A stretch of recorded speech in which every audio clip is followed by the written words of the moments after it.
এখানে অনেক ছেলে আছে সারাটা রাত্র বাবা একটা মোজাও নাই, ঠান্ডা পাউলো লেখাপড়া। আমি ইলিয়াসুর রহমান জেহাদি গোপালগঞ্জের সন্তান বাবা। আমিও তো 12 বছর বয়সে মা হারাইছি। এই যে আজকের মাহফিলের প্রধান অতিথি 2 জন, জানি না তাদের মা বাবা কোন বয়সে হারাইছে না বেঁচে আছে জানি না। এই যে তোমাদের বন্ধু রাগীব, ওর বাবা অ্যাক্সিডেন্ট করে হসপিটালে, আজকে আমার গাড়ির মধ্যে বসে লঞ্চের মধ্যে সারা রাস্তাটা কথা বলতে বলতে আসছে।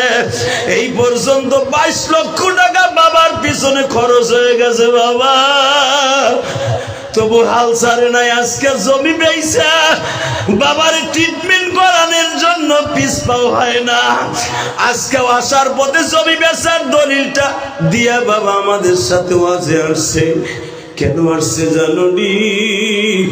তাদের মাহফিলে গত বছর মাগরিবের পরে আমি ওয়াজ করেছিলাম, ওর বাবারা যে কত বড় মনের মানুষ।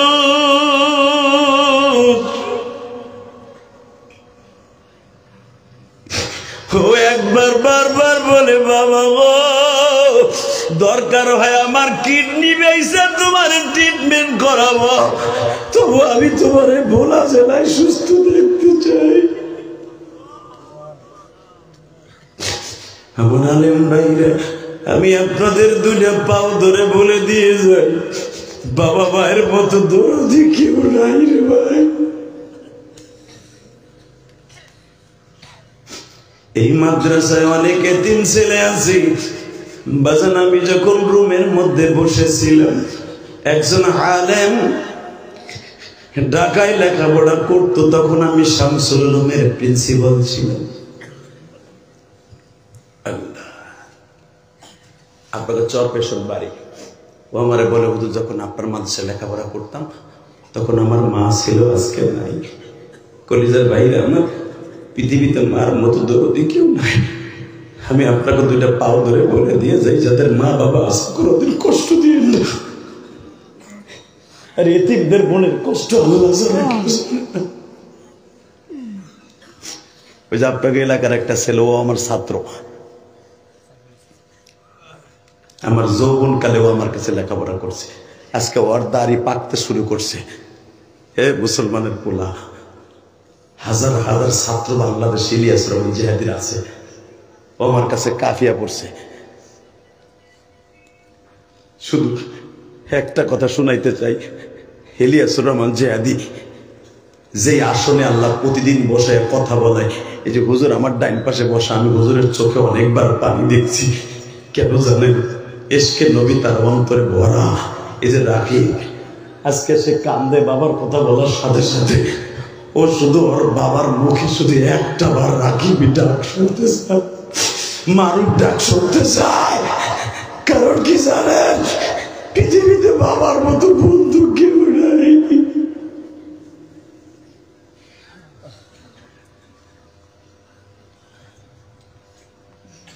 আমি ইলিয়াস রহমান জেহাদি 12 বছর বয়সে মা হারাইয়া পৃথিবীর 14টা কান্ট্রিতে আমি গেছি, আমার মার মতো একটা চেহারা কাউকে পাই নাই। কলিজার আলেম ভাইরা, আমার আলেম ভাইরা কেন মা বাবার কাছে দুর্বল একটা মনে রাখবেন, আমার বিশ্বনবী বলেছে, হুমা জান্নাতুকা আও নারুকা, মা বাবার জান্নাত, মা বাবার জাহান্নাম। আমি আপনাদের 2টা পাও ধরে বলে দিয়ে যাই, এই মাদ্রাসায় অনেক এতিম ছেলে আছে বাবা, অনেক খেদমত করছে আমার। আমি ইলিয়াস রহমান জেহাদি যে আসনে বসে ওয়াজ করি, এই আসনের উপযুক্ত আমি না। এই আসনে আমারে বসানোর যোগ্যতা করে দিয়েছে আমার আল্লাহ রহমতের পরে আমার জনম দুঃখিনী মায়ের দোয়া।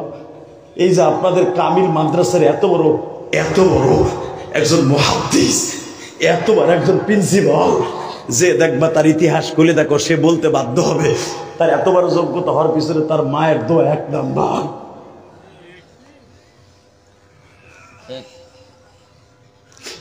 কলিজার যুবক ভাইরা, তালবেন বাবাজিরা, আমি তোদের কাছে অনুরোধ করে যাই, তোদের বাবার মতো হই আর বড় ভাইয়ের মতো হই।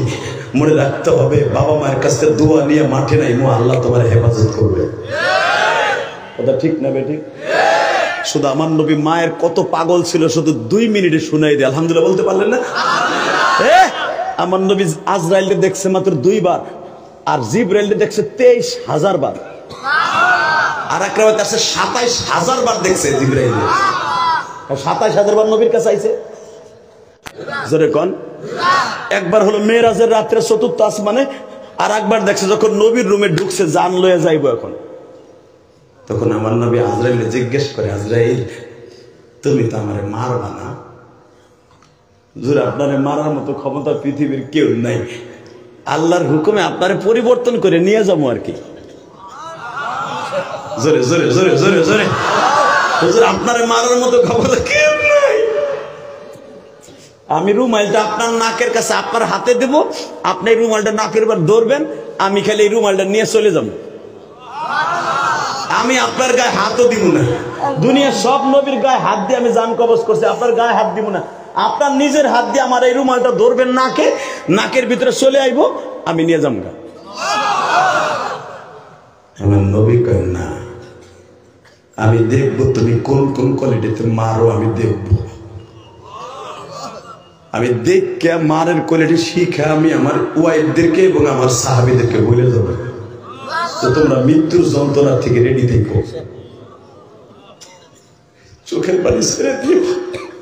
আজরাইল রে, সর্বপ্রথম জানতে চাই তুমি তো আমার মার জানটা কবজ করছো না? কয়ে মা তো আমার সামনে মারা গেছে, আমি আমার মায়ের ঠোঁটের সাথে আমার ঠোঁটটা লাগানো ছিল, হঠাৎ করে দেখি আমার মা আর কথা কই না।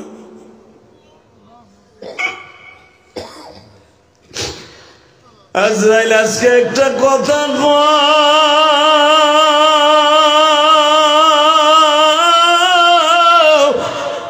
আমার জনম দুঃখিনী মায়ের জানটা কিভাবে তুমি নিছো?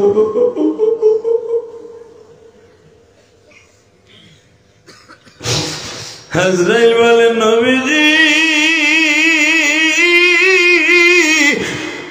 আমি পৃথিবীতে কয়েকটা জান কবজ করতে যে নিজের চোখ দিয়ে পানি জসরে ঝরছে। 1 নম্বরে হলো জালিম বাদশা। জালিম বাদশা আপনার আগে নবী সাদ্দাতের মায়ের জানটা কবজ করতে যাই আমার কষ্ট লাগছে নবী।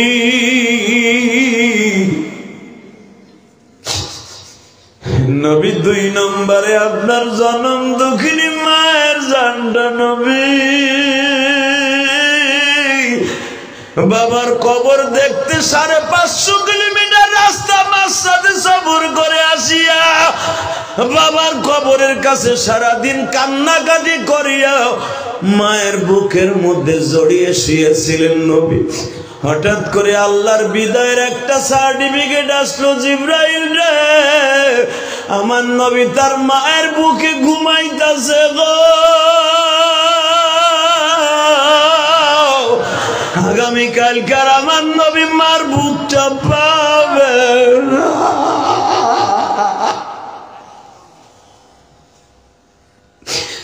নবী আমি কেমন করছিলাম আপনারে বুঝাইতে পারবো না।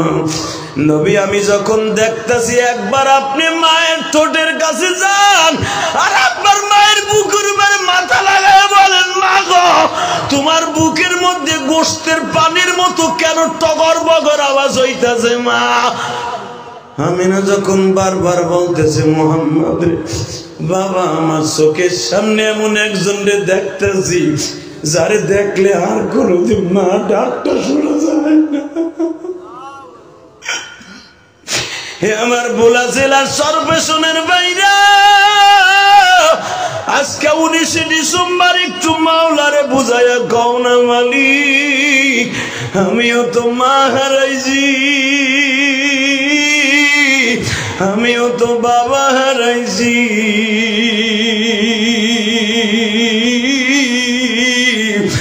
আমার মা বাবা কবরে কেমন আছে জানি না। আল্লাহ দেখো আমার ভাইরা অনেকে কাঁদে।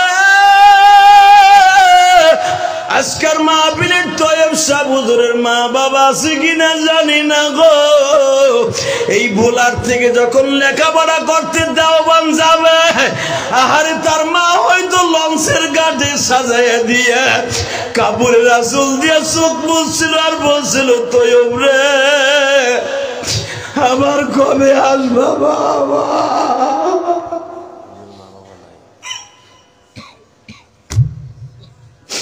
আমি শুনতে পাইলাম হুজুরের বাবা মা নাই। আমি জিহাদের জনম দুঃখিনী মা নাই গো। আমার নবী মায়ের কত পাগল। ওয়াজাইল আমার মায়ের জানটা কখন নিলে? হুজুর আপনি যখন একটা দৌড় দিয়ে মায়ের পাওটা মালিশ করতেছিলেন, মা গো তোমার পাওটা দিয়ে ঠান্ডা হয়ে গেছে গো মা। আবার হাত ডলেন আর বলেন মা তোমার হাত দুইটা ঠান্ডা হয়ে গেছে মা। আমি দাঁড়ায় দাঁড়ায় দেখতেছি নাবালেক মোহাম্মদ তার মায়ের জন্য কত পাগল গো। এ আমার ভোলার কলিজার টুকরা বাইরে তাকায় দেখো বাজানরা চিল্লার কান্দা। তোমার মায়ের কবরটা যদি জান্নাতের টুকরা বানাইতে চাও গো বাবা, মায়ের এক ফোঁটা দুধের ঋণ কেউ শোধ করতে পারবে না। ওই যে ছোট্ট একটা তালবে আলিম বসে বসে কান্দে, আমি দেখতাছি বাবা। আমি 12 বছর বয়সে যখন মা হারাই, আমার মা ইন্তেকালের সময় হুজুর শুধু আমার বাবার পাও ধরে বলছিল, ইলিয়াসের আব্বা আমি তোমার কাছে কিছু চাই না, শুধু আমার ইলিয়াস রে এক নজর দেখাও। আমি মাদ্রাসায় ছিলাম গো জাদু ভাইরা, আমি পড়তাম কোটালীপাড়া, আর আমার বাড়ি হলো মকসিদপুর গোপালগঞ্জ। ভাইরে আমার বাবা বলে ওর পরীক্ষা চলতেছে, পরীক্ষা শেষ হইলে তোমার দেখাবো। আমার মা বারবার আমার আব্বারে বলছিল তোমার পাও দুটো ধরছি, আমি মনে হয় সকাল পর্যন্ত থাকবো না।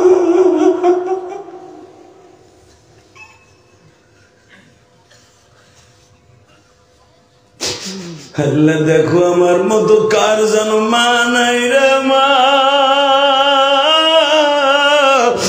জনম দুঃখিনী মা।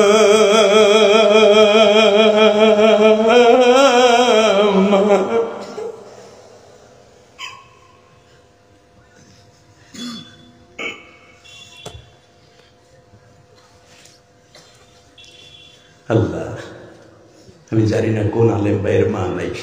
আরে আমার মা হাঁসের ডিম বেইছে আমার পরীক্ষার ফি দিছে রে, মা চাউল বেইছে আমার পরীক্ষার ফি দিছে। ওই মা আজকে অন্ধকার মাটির ঘরে ঘুমাই রয়েছে।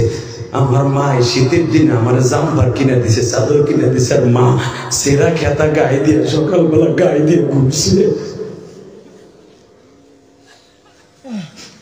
আল্লাহ দেখো আমার কোন আলেম ভাই যেন মার জন্য কান্দে। আল্লাহ যাদের মার জন্য কান্দে তার মায়ের কবরটা জান্নাতের বাগান বানাই দাও, বাবার কবরটা জান্নাতের বাগান বানাই দাও। রাকি পারুকে বাবারে সুস্থ বানাই দেওয়া, আল্লাহর বাবার সুস্থ বানাই দাও। 30টা সেকেন্ডে চোখের পানি ফেলে কানবা চিল্লাবা। নবী আপনি যখন মার পার কাছে গেছেন ওই মুহূর্তে আপনার মায়ের জানটা আমি হাতে নিয়ে নিয়েছি। আমি কোনো জান নিয়ে একটা সেকেন্ড দাঁড়াই না, আমি আসমানের দিকে রওনা দেই। নবী গো আপনার মায়ের জানটা হাতে নেওয়ার পর আমি 5 মিনিট দাঁড়াইছিলাম। আপনি কি করেন আমি দেখার লাগে। আপনি যখন একটা চিৎকার দিয়ে বলতেছিলেন মা গো আগামীকালকে কে আমার বুকে খাবার তুলে দিবে মা, ও মা কে আমার গোসল করাই দিবে মা, ও মা কে আমার মক্কা শহরে নিয়ে যাবে মা। আপনার মায়ের সে কান্নার পাগলামি আমি এখনো বলি নাই। কলেজের বাইরে আমার 30টা সেকেন্ডে দেখাই দেন তো, জীবন যা আকার থাক ওই মা বাপরে কোনোদিন কষ্ট দিব না। রাজি আছো? কে কে রাজি আছো? দেখা দেখা হাতে দেখো তো, দেখো দেখো। আল্লাহ তুমি দেখো মালি, আল্লাহরে ডাক দাও, একটা সুরে ডাক দাও, আল্লাহকে ডাক দাও, ডাক দাও, ডাক দাও। 19 ডিসেম্বর আল্লাহকে সুরে একটা ডাক দিয়ে দেখাই দাও। এই ভোলা সার্ভেশন, ভোলা সার্ভেশন বলে আল্লাহকে সুরে একটা ডাক দিয়ে দেখাও। আল্লাহ তুমি মাফ করে দাও ভোলা সার্ভেশন বাসী রে, মাফ করিয়া উঠাইও হাসর। আল্লাহদেরকে মাফ করে দাও, জোরে কেন আমিন, আরো জোরে বলেন আমিন। 30টা সেকেন্ড আমি বলতে চাই ওই মা বাবারে কষ্ট দেওয়া যাবে না ইনশাআল্লাহ। আর যেই মাদ্রাসায় এতিম আছে তাদের বুকের মধ্যে নিয়ে আদর করবেন। রাজি আছেন না নাই? মোনাজাত করার আগে একটা লোক উঠবেন না, কে কে রাজি আছেন দেখে আল্লাহকে হাত তুলে দেখান, দেখাও। চাচা সাদা চাদর গায়ে দিয়ে যায় না, আপনারা দুজন নামান হাত। ওয়াদা দিচ্ছেন মোনাজাতের আগে যাবেন না ইনশাল্লাহ বলেন।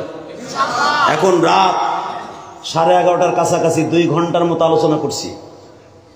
এই মুসলমানের পোলা আপনি ভাবতেছেন 1 ঘন্টা হয়েছে? 9:15 স্টেজে উঠছি, 9:15 পার হয়ে গেছে, 2 ঘন্টার উপরে। 30টা সেকেন্ডে লাভ দিয়ে দাঁড়ায় বলবেন এই জমিনের মালিককে আল্লাহ আছে না নাই? আছে। 30টা সেকেন্ড আমি দেখাইতে চাই যুবক। 2011 সালে আমি ইলিয়াস রহমান জেহাদি আমার বাবাকে নিয়ে হজ করেছি। আমার কথা আজকে কান্দ, আমার সাথে সুরলা বক্তা বাংলাদেশে বহুত আছে, কিন্তু আমার মতো কান্দনে বক্তা কম আছে। এর পিছনে একটা মাত্র কারণ আমার বাবার দোয়া, আমার মায়ের দোয়া।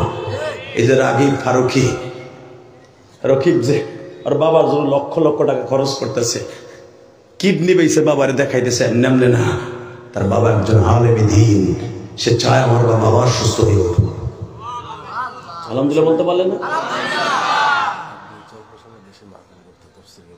আর ওরা বাবাই সর্বস্ব সবচেয়ে বেশি মাহফিল করতো, আলহামদুলিল্লাহ বলেন। 30টা সেকেন্ডে বলতে হবে ওই বাবার হক আদায় করার দরকার আছে না নাই? আমি আমার বাবাকে নিয়ে 2011 সালে যখন হজ করি, কাবাগরের ওই স্বর্ণের দরজাটার সামনে দাঁড়ায়, মাইকেল আওয়াজ দাঁড়াও, স্বর্ণের দরজার সামনে দাঁড়াইয়া আমার বাবারে বুকের মধ্যে এইভাবে চাইপা ধরে বলছিলাম, আব্বা আপনি আমার মাফ করে দিলে আল্লাহ আমার মাফ করে দিবে, আর যদি আপনি আমার মাফ না করেন আমার হজ হবে না।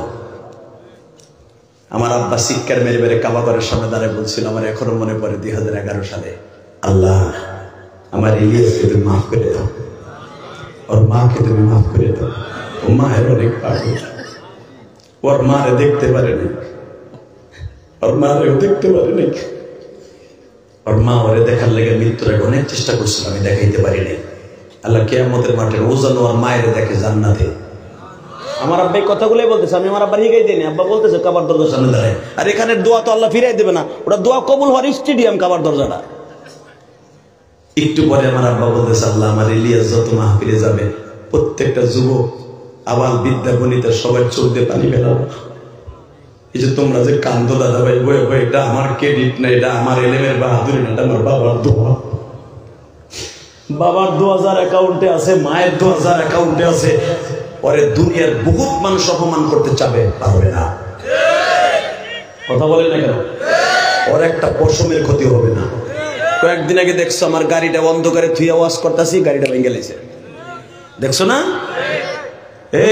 কাপুরুষের বাচ্চা, কাপুরুষ, অন্ধকারে গাড়ি দিয়ে ওয়াশ করতেছি, আমার ড্রাইভার একটু আমার কাছে আসছে, এই ফাঁকে ভেঙে ফেলাইলি। আমার চোখের সামনে ভাঙতি, তোর কোন মায়ের দুধ খাইয়া ওই হাত দিয়ে আমার গাড়ি ভাঙতে আমি দেখে দিতাম। কথা বলেন না কেন? কাপুরুষের দল, সাত গুরু, ঘুমান্ত মানুষের গায়ে আঘাত কেন করলি? জাগ্রত থাকা অবস্থা করে দেখতি, দেখাই দিত আলেম ওলামা, হাত যেখান দিয়ে মারতে ওখান দিয়ে পিছনের রাস্তা দিয়ে বইরা দিত। যারা গুপ্ত হত্যা করে দাঁড়াও, তাদেরকে দাঁড়াইতে বলছি। তোর পাও দূরে ধরছি যুবক, দাঁড়া। বাইজিদ বোস্তামির মতো, আনোয়ার শাহ কাশ্মীরের মতো তোর কপাল আজকে খুলে যাবে, দাঁড়াও, দাঁড়াও। কার কার বাবাই মাঠের মধ্যে আছে তুমি জানো যে আমার আব্বাই মাঠে আছে, দাঁড়াও। এই যে ছেলেগুলা দাঁড়াইছে, বাপগুলা দাঁড়ান, বাবাগুলা দাঁড়ান। মাফ না করলে বলে আজকের দোয়া কবুল হইব না মুসাফিরের সাথে। যদি তোমার বাবা তোমার মাফ করে, আমি বলে দিলাম তোমার দোয়া আজকে কবুল হবে। দাও, দৌড় দাও, দৌড় দে যুবক, দৌড় দে, দৌড় দেবে না, দৌড় দে, দৌড় দিয়ে বাপরে বুকি নিয়ে কাঁদতে থাক, একটা দৌড় দিয়ে বাপরে বুকি নিয়ে কাঁদতে থাকো।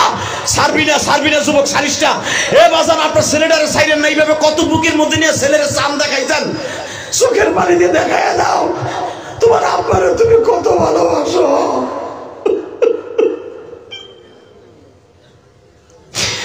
বাবারে বুকে নিয়ে কান্দো আর দেখাও মালিক, আমি আমার বাবার কাছে মাপ চাইছি,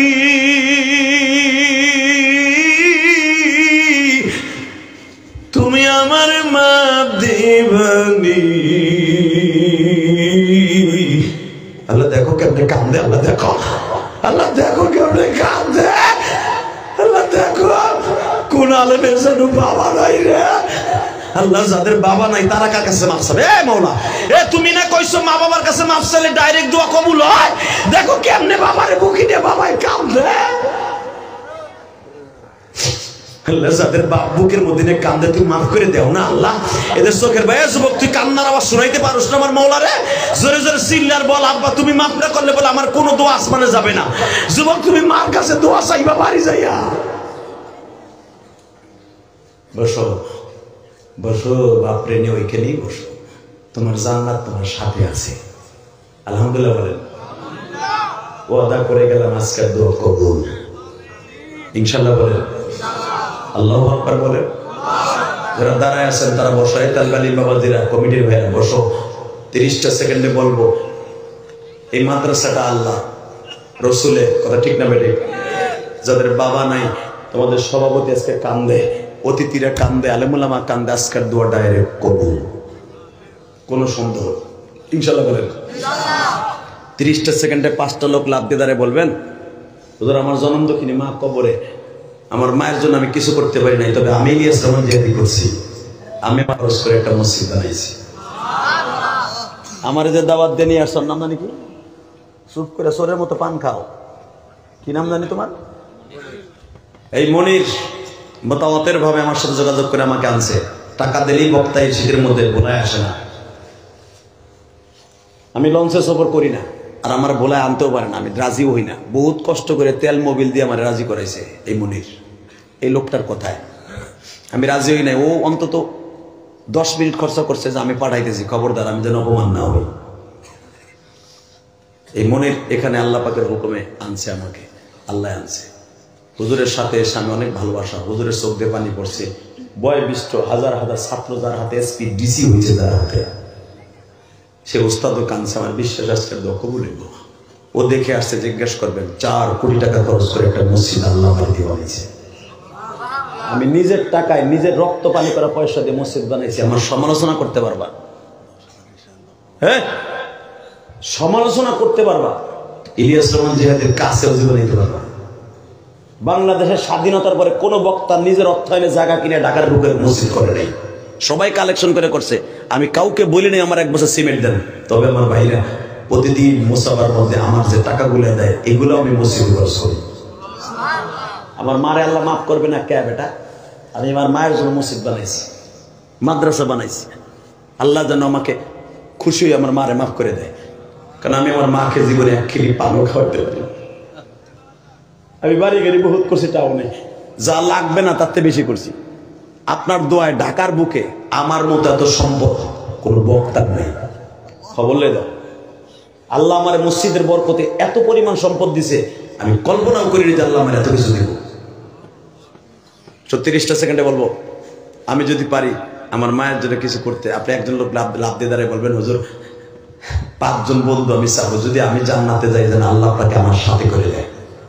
দরকার 1 বছর সময় লাগাইয়া আমার মায়ের জন্য বাবার জন্য প্রথমে একটা লোক দাঁড়াবেন। 5 জনের কোন বন্ধু আমার হবেন, এই এতিমখানা মাদ্রাসার জন্য 20,000 টাকা দেবেন, প্রথম কে দাঁড়াবেন? 1 বছর সময় দিলাম, এর ভিতরে 2,000 5,000 করে দিয়ে মায়ের ঋণ শোধ করবেন। ধরেন কে দিবেন? 20,000। হ্যাঁ,